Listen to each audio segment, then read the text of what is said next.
বাংলাদেশ ছাত্রলীগ সেই জায়গা থেকে শিক্ষার্থীদেরকে পড়ার টেবিলে ফিরে আসার আমন্ত্রণ জানিয়ে ইতিমধ্যেই কর্মসূচি সম্পন্ন করেছে। আরও কর্মসূচি আমাদের সামনে রয়েছে। ডোর টু ডোর ক্যাম্পেইন নামে আমরা একটি উদ্যোগ নিয়েছি, যার মধ্য দিয়ে আমরা দেশের বিশ্ববিদ্যালয়গুলোর, কলেজগুলোর হলে হলে শিক্ষার্থীদের কাছে গিয়ে তাদের মধ্যে সঠিক বার্তাটি পৌঁছে দেওয়ার চেষ্টা করব। কোটা ইস্যুর যৌক্তিক এবং বাস্তবসম্মত সমাধানের লক্ষ্যে তাদেরকে নিয়ে আমরা কোনো প্রকার ঘোলা পানিতে মাছ শিকারের চেষ্টা যেন কেউ করতে না পারে সেই লক্ষ্যে সচেষ্ট রয়েছি এবং কাজ করছি। বিভিন্ন সঠিক তথ্য উপাত্ত লিফলেট আকারে তাদের সামনে তুলে ধরে আমরা তারা যেন কোনো ভুল পথে পা না বাড়ায়, কারো কোনো ষড়যন্ত্রের জালে নিজেদেরকে জড়িয়ে ফেলে নিজেদের ভবিষ্যৎ জীবনকে বিনষ্ট না করে এবং এই দেশ আমাদের, এই দেশ সকল শিক্ষার্থীদের, এই বিষয়টিকে মাথায় রেখে দেশমাতৃকার রক্ষার স্বার্থে দেশের সুষ্ঠু সুন্দর শান্তির যে নির্বিঘ্ন পরিবেশ সেটিকে বজায় রাখার লক্ষ্যে এই বাংলার শিক্ষার্থীরা, কোমলমতি শিক্ষার্থীরা যেন কোনো বেআইনি কাজে যুক্ত না হয় এবং সাধারণ মানুষের প্রতিও তাদের যে দায়বদ্ধতা, দায়িত্ববোধ রয়েছে সেটিকে হৃদয়ে ধারণ করে তারা যেন নিজেদের দায়িত্বশীল আচরণের মধ্যে সংক্ষিপ্ত রাখেন। কারণ আমরা ইতিমধ্যেই দেখতে পাচ্ছি, লক্ষ্য করছি শিক্ষার্থীদের এই আন্দোলনে যারা সবসময়ই শিক্ষার্থীদের কাঁধে ভর করে, তাদের মাথাকে কাজে লাগিয়ে, তাদের মেধাকে কাজে লাগিয়ে ষড়যন্ত্র করে এই দেশকে, এই দেশের অগ্রগতিকে শেখ হাসিনার নেতৃত্বে স্মার্ট বাংলাদেশের লক্ষ্যে আমাদের যে অভিযাত্রা সেটিকে বিঘ্নিত করার চেষ্টায় মগ্ন রয়েছে, সেই ধরনের লোকজনের এই আন্দোলনে সম্পৃক্ততা আমাদেরকে সত্যি উদ্বিগ্ন করে, ভাবিয়ে তোলে।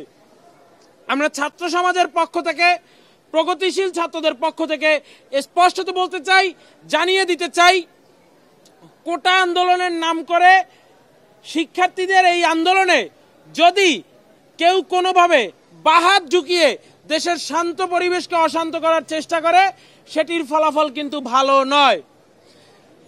আজকে আমাদের এই মিড ডে প্রেসে আমাদের মাঝে উপস্থিত রয়েছেন বাংলাদেশ ছাত্রলীগ কেন্দ্রীয় নির্বাহী সংসদের সংগ্রামী সভাপতি, ঢাকা বিশ্ববিদ্যালয়ের আইন বিভাগের মেধাবী শিক্ষার্থী, একজন বীর মুক্তিযোদ্ধার সন্তান জনাব সাদ্দাম হোসেন। আমাদের মাঝে উপস্থিত রয়েছেন বাংলাদেশ ছাত্রলীগ ঢাকা বিশ্ববিদ্যালয়ের বিপ্লবী সাধারণ সম্পাদক, জাতিসংঘ কর্তৃক রিয়েল লাইফ হিরো খ্যাত জনাব তানভীর হাসান সৈকত। আমাদের মাঝে উপস্থিত বাংলাদেশ ছাত্রলীগের বিজ্ঞ কেন্দ্রীয় নেতৃবৃন্দ, ঢাকা বিশ্ববিদ্যালয় ছাত্রলীগের নেতৃবৃন্দ, ঢাকা বিশ্ববিদ্যালয়ের বিভিন্ন হল শাখার সভাপতি, সাধারণ সম্পাদক বৃন্দ এবং বাংলা ছাত্রের বিভিন্ন ইউনিটের নেতৃবৃন্দ, সর্বোপরি যারা আমাদের এই সংবাদ সংগ্রহ করতে এসেছেন, মিট দ্য প্রেসের উপস্থিত হয়েছেন সেই সম্মানিত ইলেকট্রনিক, প্রিন্ট এবং মাল্টিমিডিয়ার সাংবাদিক ভাই ও বন্ধুরা, সকলকে আমাদের প্রাণের চেয়ে প্রিয় সংগঠন, শিক্ষা, শান্তি এবং প্রগতির পতাকাবাহী সংগঠন স্মার্ট বাংলাদেশ গড়ার লক্ষ্যে স্মার্ট প্রজন্মের সবচেয়ে নির্ভরযোগ্য ঠিকানা বাংলাদেশ ছাত্রলীগের পক্ষ থেকে মুজিবীয় শুভেচ্ছা এবং রক্তিম অভিবাদন। আজকে আমরা কিছু বিষয় উল্লেখ করব আপনাদের সামনে।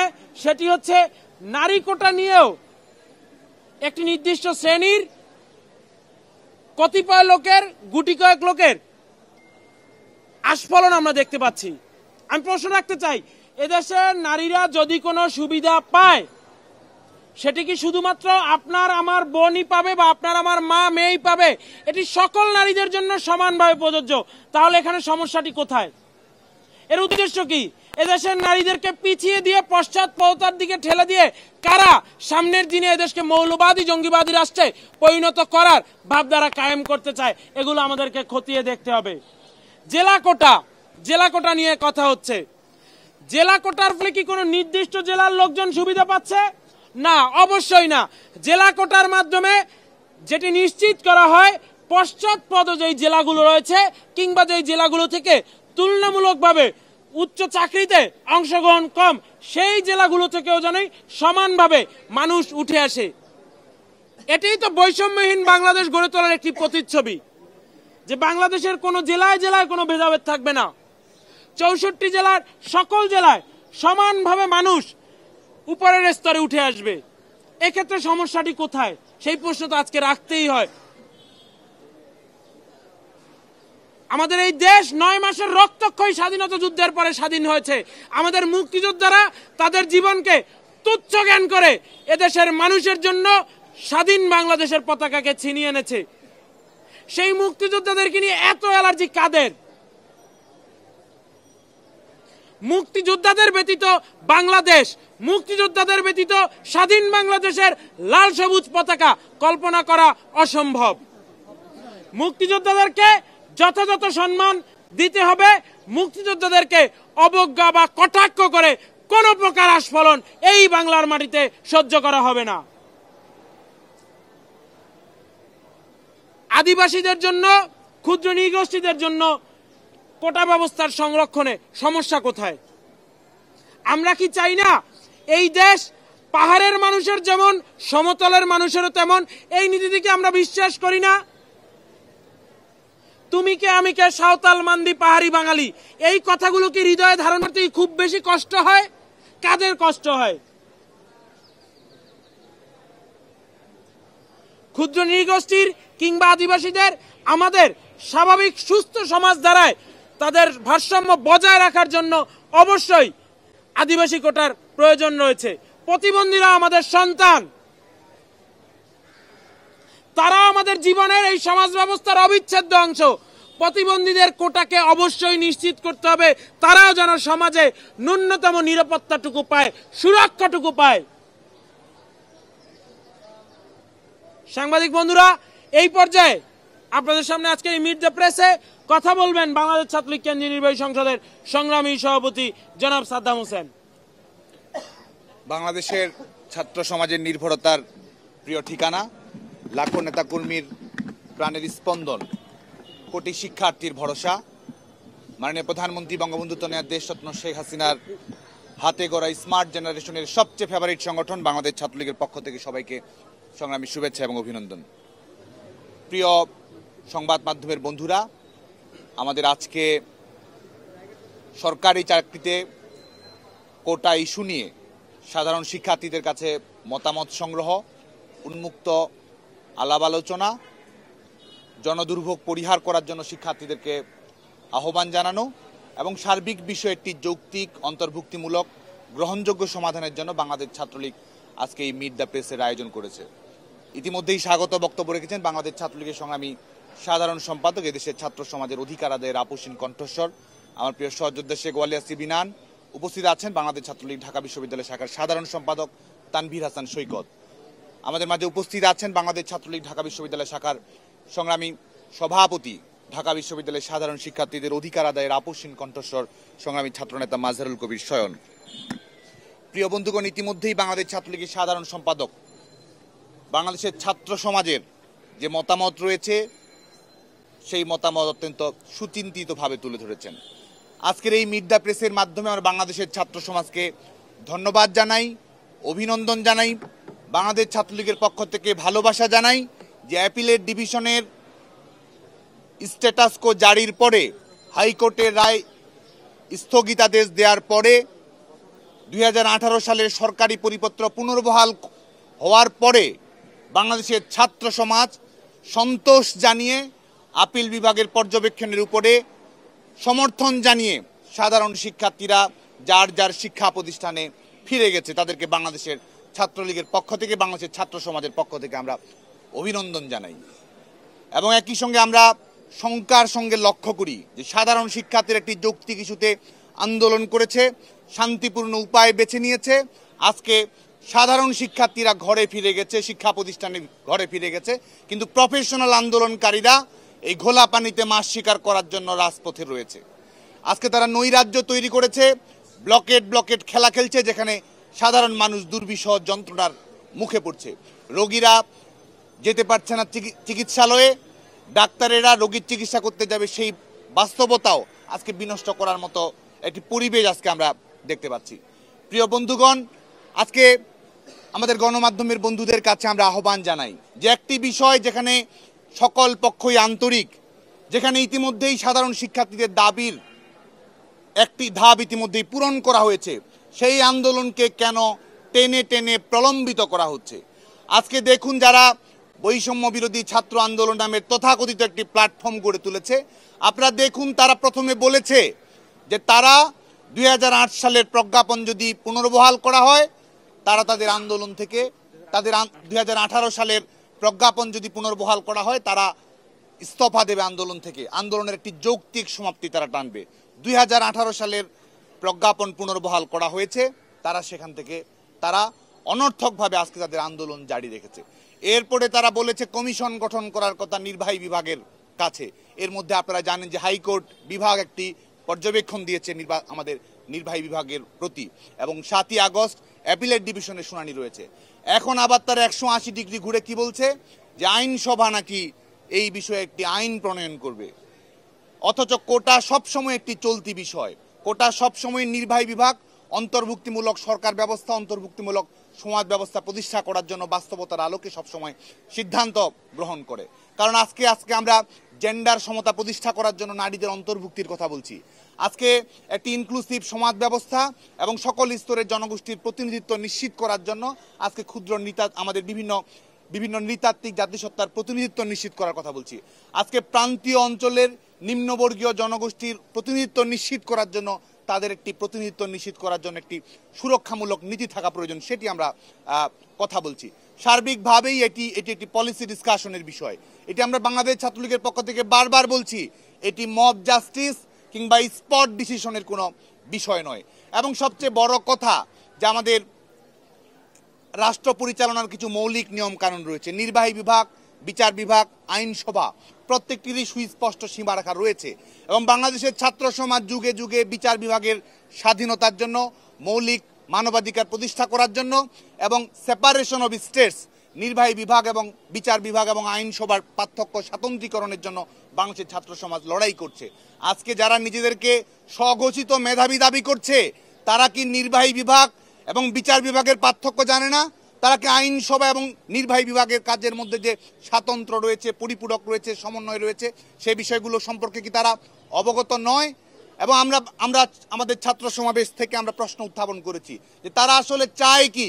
তারা বলছে কোটা না মেধা, আবার গণমাধ্যমের বন্ধুদের কাছে তারা বলছে তারা কোটা সংস্কার চায়।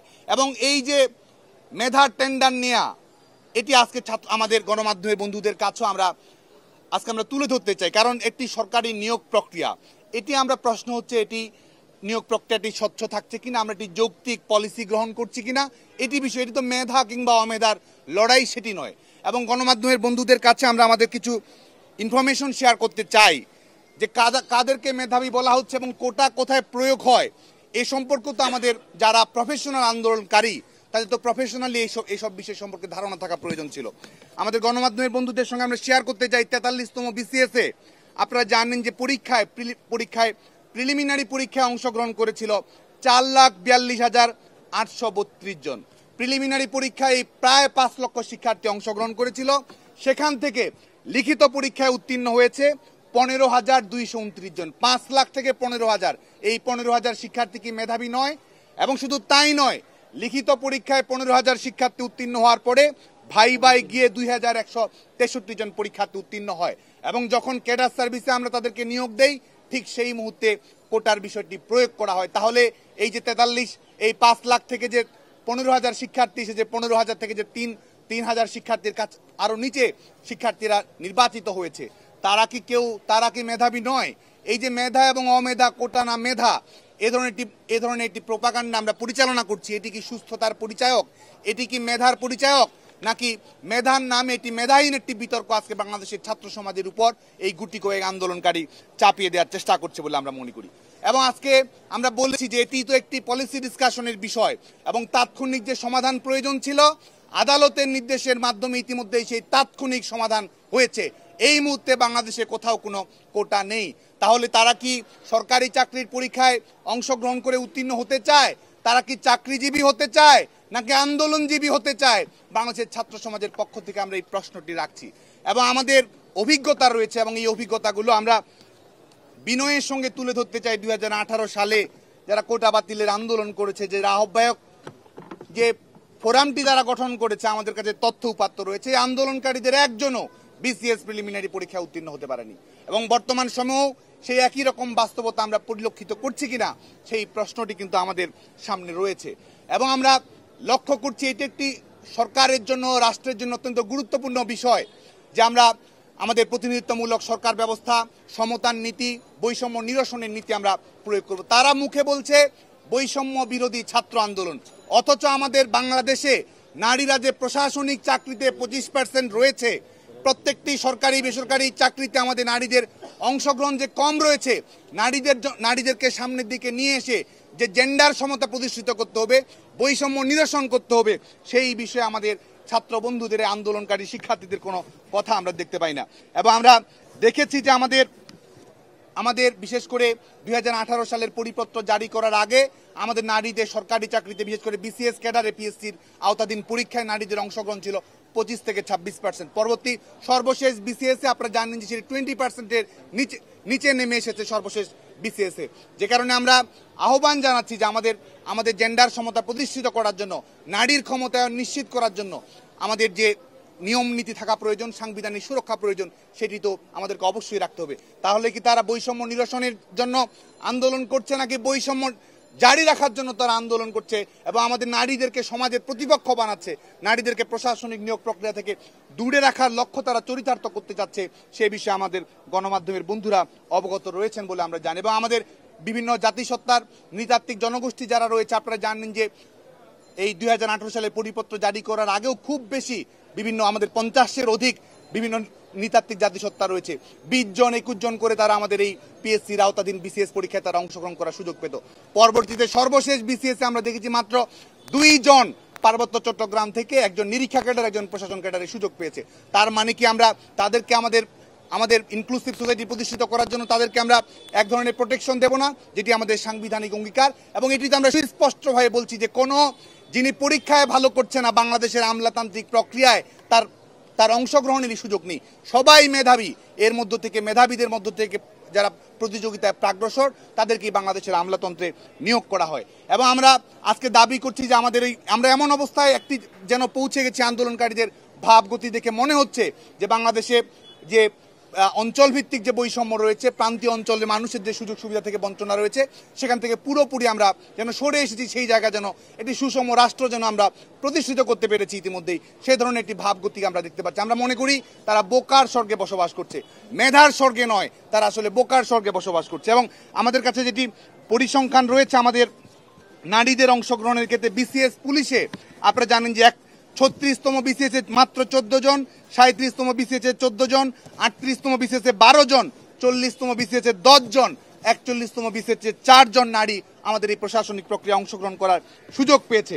এবং পুলিশ সার্ভিসে যদি দেখেন যে আমাদের 41তম বিসিএসে পুলিশ সার্ভিসে 18টি জেলা থেকে কোনো প্রতিনিধিত্ব আমরা নিশ্চিত করতে পারিনি।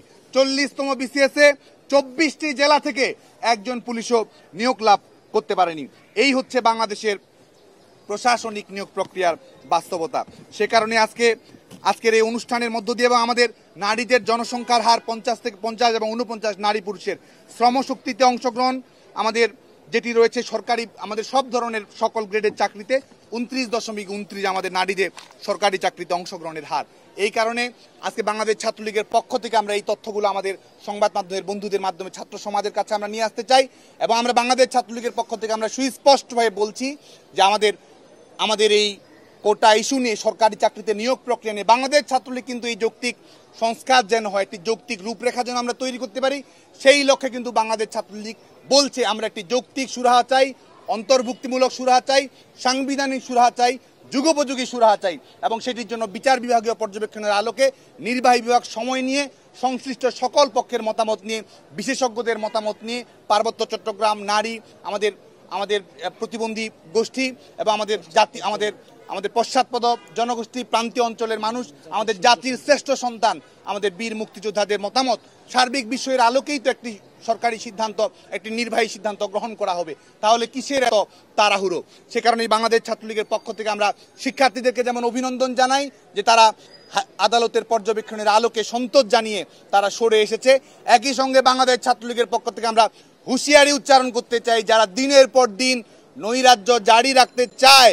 আমরা মনে করি যে বাংলাদেশের মানুষকে, বাংলাদেশের ছাত্র সমাজকে যারা গণমানুষের প্রতিপক্ষ হিসেবে পর্যবেসিত করতে চায়, বাংলাদেশের নারী সমাজের অগ্রগতি উন্নয়নকে যারা বাধাগ্রস্ত করতে চায়, পশ্চাৎপদ জনগোষ্ঠীকে, বৈষম্য মুক্তির সংগ্রামকে যারা বাধাগ্রস্ত করতে চায়, বাংলাদেশের ছাত্র সমাজ তাদের বিরুদ্ধে ঐক্যবদ্ধ রয়েছে।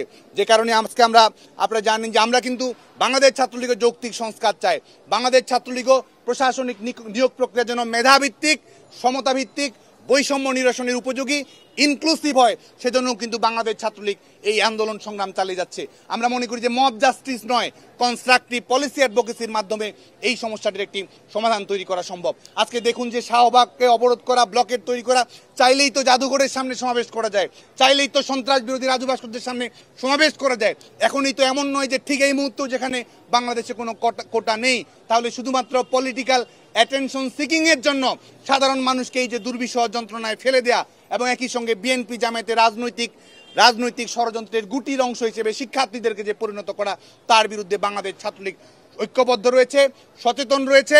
এবং বাংলাদেশ ছাত্রলীগ এখান থেকে আপনারা জানেন যে আমরা ডোর টু ডোর ক্যাম্পেইন পরিচালনার উদ্বোধন করছি এবং একই সঙ্গে এক ধরনের পলিসি অ্যাডভোকেসি আমরা পরিচালনা করছি। কারণ আমরা মনে করি সাধারণ শিক্ষার্থীদের মতামত আমরা গ্রহণ করব। যৌক্তিক সংস্কারের অংশ হিসেবে আনুপাতিক হারটি কীরকম হতে পারে, শিক্ষার্থীদের কাছ থেকে আমরা সে মতামত সংগ্রহ করব। সাধারণ শিক্ষার্থীদের কাছে বাস্তব তথ্য উপাত্ত আমরা তুলে ধরব। সেটির আলোকে আমরা যথাযোগ্য কর্তৃপক্ষের কাছে যথাযথভাবে বাংলাদেশ ছাত্রলীগের পক্ষ থেকে সাধারণ শিক্ষার্থীদের মতামত আমরা তুলে ধরব এবং এর মধ্যে বিচার বিভাগীয় পর্যবেক্ষণ আসবে।